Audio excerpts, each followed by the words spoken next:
Berikut adalah presentasi budaya positif, koneksi antar materi modul 1.4.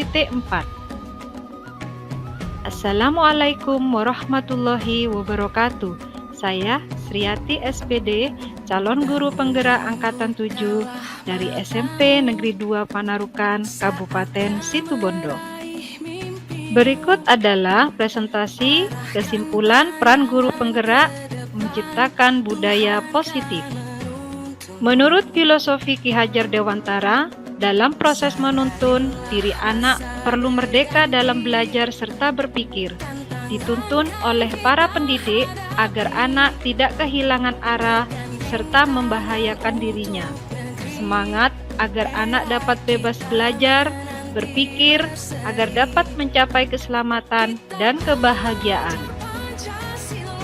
Sekolah diibaratkan sebagai tanah tempat bercocok tanam, sehingga guru harus mengusahakan sekolah jadi lingkungan yang menyenangkan, menjaga dan melindungi murid dari hal-hal yang tidak baik. Dengan demikian, karakter murid tumbuh dengan baik. Beberapa faktor sangat menentukan dalam pembentukan karakter murid, yaitu saling dukung, kerjasama, saling belajar, dan perlu peran guru serta peran warga sekolah dan komunitas sekolah, sehingga bisa tercipta lingkungan positif yang nantinya jika terjadi pembiasaan maka akan menjadi budaya positif di sekolah tersebut. Disinilah peran guru penggerak sangat diperlukan. Dengan memahami dan menjiwai nilai-nilai dan peran guru penggerak, diharapkan guru penggerak menjadi pemimpin dan pengelola perubahan. Guru penggerak juga akan mengadopsi mentalitas, yaitu berpikir berbasis aset yang mengapresiasi dan memanfaatkan kekuatan atau sumber daya yang telah dimiliki, bukan berkutat pada apa yang tidak dimiliki. Guru penggerak pun mengadopsi kerangka berpikir inquiry apresiatif atau IA dalam memimpin perubahan, sehingga mereka lugas dalam mengemas pertanyaan-pertanyaan pemantik dialog yang mengungkap potensi, kekuatan, atau aset individu maupun sekolah demi pencapaian visi bersama. Untuk menciptakan budaya positif di sekolah, guru penggerak harus menguasai beberapa teori antara lain, yaitu disiplin positif, teori kontrol, hukuman dan penghargaan, segitiga restitusi, keyakinan kelas, kebutuhan dasar manusia, posisi kontrol guru, dan teori motivasi. Seperti yang disampaikan oleh Ki Hajar Dewantara, di mana ada kemerdekaan, disitulah harus ada disiplin yang kuat. Sungguh pun disiplin itu bersifat self-disiplin, yaitu kita sendiri yang mewajibkan kita dengan sekeras-kerasnya, tetapi itu sama saja, sebab jikalau kita tidak cakap melakukan self-disiplin, wajiblah penguasa lain mendisiplin diri kita. Dan peraturan demikian itulah harus ada di dalam suasana yang merdeka. Bagaimana kriteria disiplin positif itu? Ada beberapa kriteria tentang disiplin positif, yaitu yang pertama, disiplin yang timbul dari diri sendiri. 2. Dapat membuat seseorang menggali potensinya menuju kepada sebuah tujuan mulia, sesuatu yang dihargai dan bermakna. 3.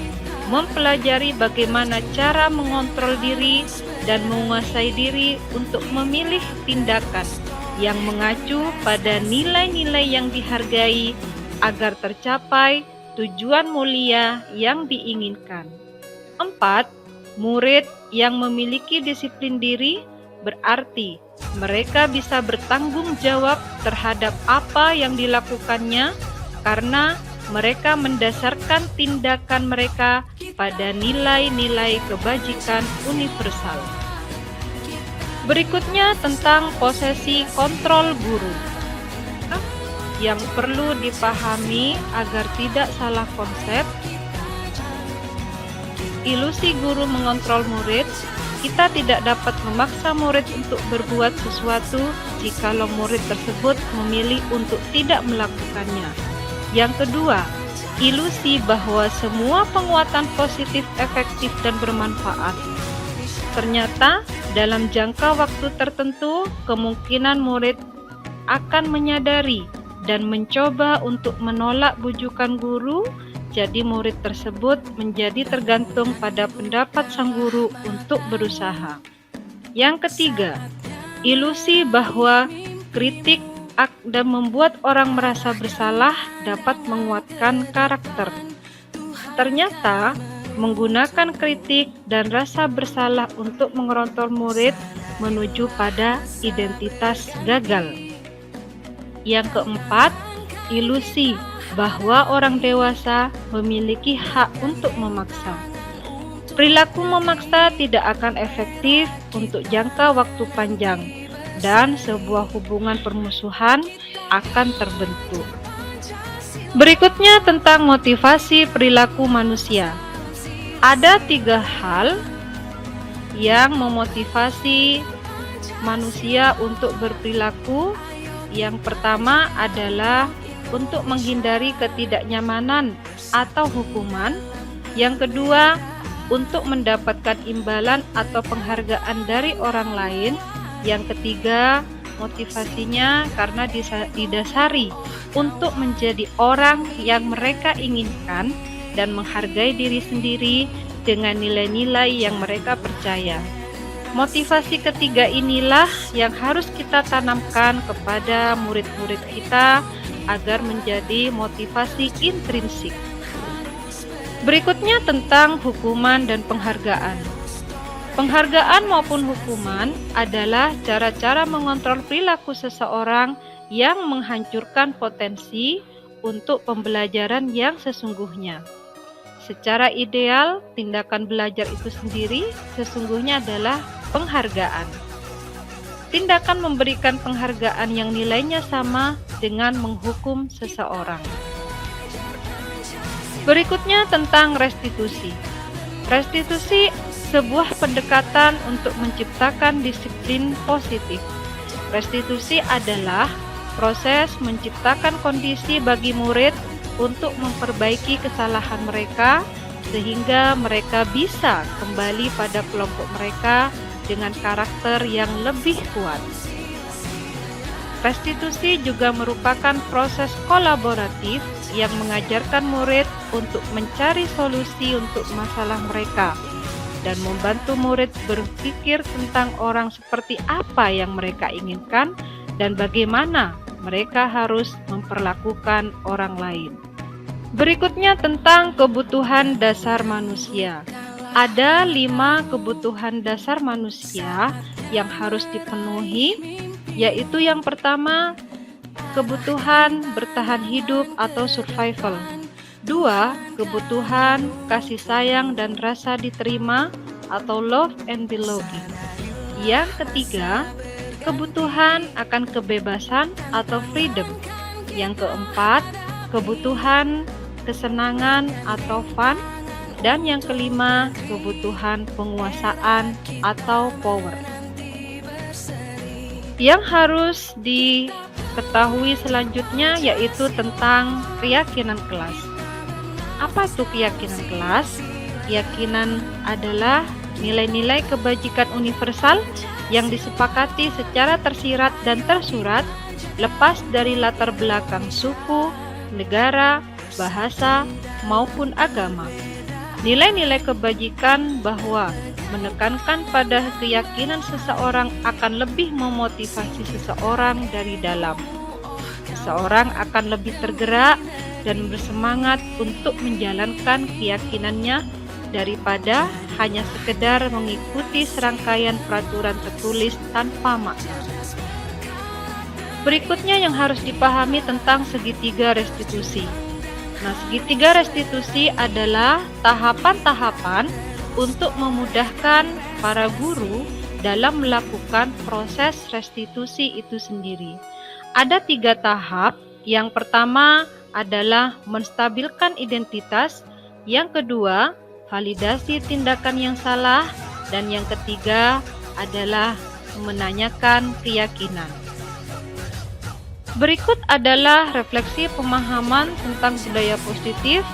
Di sini ada beberapa pertanyaan yang telah saya jawab berdasarkan atas eksplorasi dari literasi atau literatur yang ada di modul 1.4.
Demikian presentasi dari saya.